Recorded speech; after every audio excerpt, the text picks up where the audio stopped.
Welcome to the show where I am the punctuation's punctuation, I am the epilogue's epilogue, I am the end of the words. Book reviews. Today we are focusing on John Saul's Nightshade. This book had a cover, well, this paperback had a cover price of $7.99 when it came out, and it was published in the year 2000.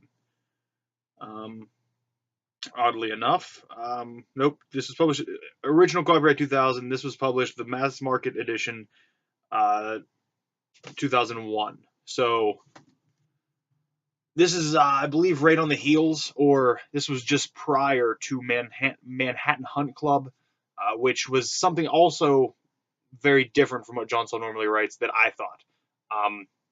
I may end up referencing that back. Just know that it's another book that he wrote that didn't seem like John Saul to me. All right. The longer it is since I finished this book, the more time I've had to think about it, the messier it seems to me. But overall, I enjoyed it. It was good. It was all right. It was okay. Some parts of it were all right. Some parts of it were bearable. It was not good. Basically, the main story we have here is there's a grandmother with Alzheimer's, and her daughter refuses to put her in a home. So after she almost burns down her house, she brings her into her house with. That was a very confusing sentence. After the grandmother almost burns down her own house, the daughter decides to bring her into her house that the daughter and her husband now share. It's this sprawling estate that's very large, kind of Frankenstein's monster type of house where there's different types of buildings. It was explained weirdly and had nothing to do with the story. But she also has a son that the father, nope, not the father. Her husband is the stepfather of the son. The story mainly revolves around the son because at the beginning he gets, I don't know, after I gotta go back to me. This is how messy it is. I can't even organize a proper review of it. That's how messy this thing is. The grandmother's Alzheimer's, she thinks that her other daughter, the mother's, oh my god, there's too many pronouns. Son of a bitch. Son of a bitch. Oh boy. The mother with Alzheimer's had two daughters. One died. The other one is the one she moved in with. She thought the one that died was the best one. She thought that she was the good one. Always hated this daughter. And thinks that she's not dead, that she's always going to come back. To the point where she's a shrine dedicated to her. Her room never changed anything about it.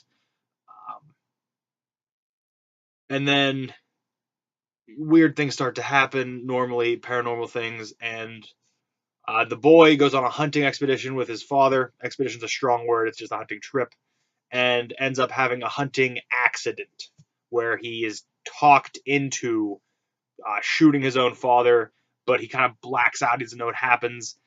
No, my bad, not his father, stepfather. Shoots him. He dies. People think he did it on purpose because they were fighting the day before. He gets blamed by the whole town.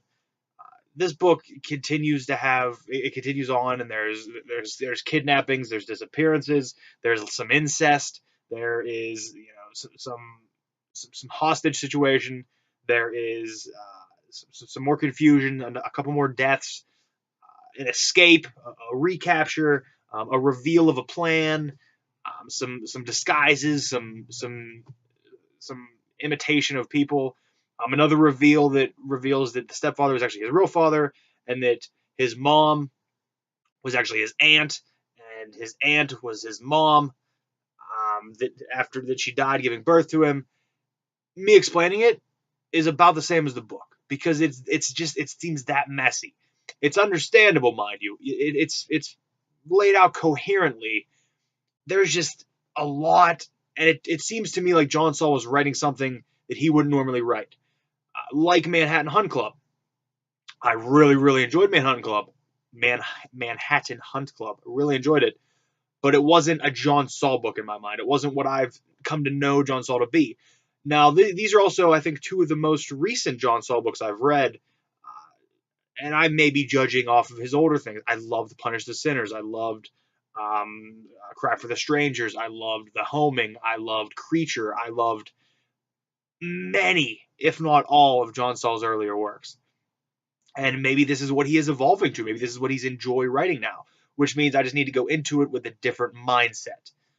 By the way, Nightshade is the scent of the dead daughter's perfume that the grandmother would wear, and then the it's so hard to, and then the mother, who's actually the aunt, would wear when she was imitating her sister and having sex with her son.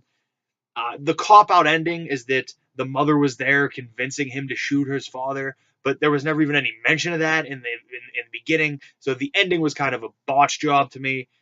It was just messy all around. I just gave you everything that happens in this book. I believe I'm allowed to. This book came out 15 years ago. I think I can do that. It's almost like saying what happens at the end of Executioner's Song, or what happens at the end of Green Mile, or what happens at the end of It. You get the picture. I don't like that I used two of the same there. But John Saul's Nightshade, if I had to rate it, I would give it probably a 6 out of 10. But thank you for watching. I'm the end of the words. The light was weird over here. Thank you.